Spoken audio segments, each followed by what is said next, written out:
Je vous remercie, Monsieur le Président. Mes chers collègues, encore plus de moyens, mais moi je cherche les moyens. Je lis la délibération, je lis les décisions qui sont prises. Ce que nous allons décider, en fait, la seule décision, c'est de publier la qualité produite par les trains express régionaux. C'est de la production d'enquêtes de satisfaction qualité. Le reste, c'est de rechercher des solutions, d'être particulièrement attentif. C'est très bien et c'est très volontariste. Mais enfin, des moyens, il n'y en a pas un seul mis dans cette délibération pour l'objectif que nous nous fixons collectivement, qui est d'améliorer le service transport ferroviaire, puisqu'il s'agit là uniquement de notre débat pour la SNCF. Ce n'est pas la première fois où on parle de ce sujet. C'est pas la première fois. D'abord, vous n'avez pas renouvelé, Monsieur le Président, en son temps, le contrat, et imposant par cela à la SNCF son exécution de service, pour leur mettre une première pression. Et on a pu discuter, échanger, c'était sous la mandature précédente, et on a obtenu d'ailleurs, vous avez obtenu, c'est à mettre à votre compte, un certain nombre d'effets positifs. Puis vous avez renégocié un contrat. Ce coup-ci, on est passé sur un contrat en mettant des pénalités fortes. Et on a pu se retrouver là aussi, parfois, non pas sur l'intégralité du contrat. Aujourd'hui, concrètement, qu'est-ce qui est proposé à part la publication? Rien de plus.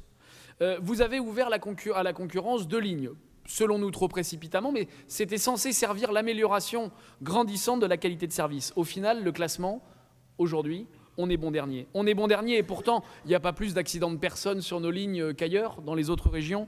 Il n'y a pas plus de jours de grève tellement dans notre région qu'ailleurs. La réforme des retraites, elle n'a pas plus impacté en termes de grève notre région par rapport aux autres. Il n'y a pas autant, il n'y a pas autant, il n'y a pas autant. Et pourquoi nous ?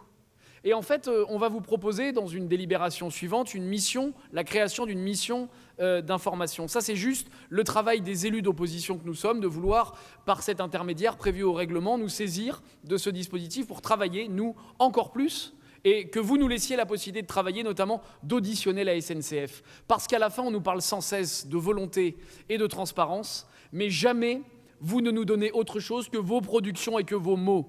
Eh bien, vous allez refuser, puisque vous nous avez dit en commission, cette mission d'information. Alors, 2 choses.